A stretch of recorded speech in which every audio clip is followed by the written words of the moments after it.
rekeraho kumubeshya muvyeyi, rekeraho kubeshya mugenzi wawe ko ibisuguti ari byo bishimisha umwana. Oya oya, ntago ari byo. Muvyeyi, muri ibi bihe tugezemo ntago ugomba guha umwana wawe impano ijya mu nda umunsi umwe gusa bikarangiriraho.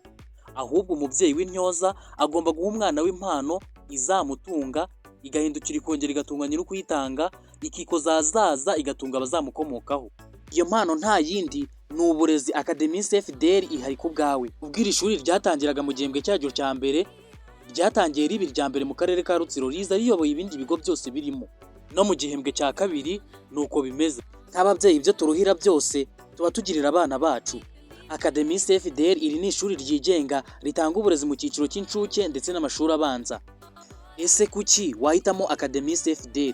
Academy FDL dufite abarimu b'intyoza bakunda abana, amashuri atekanye, dutoza abana indimi hakiri kare, icyongereza n'ikinyarwanda ku rwego rwo hejuru, igiswahili ndetse n'igifaransa rugeretse. Twigisha mu buryo bushimishije butuma umwana akunda ishuri.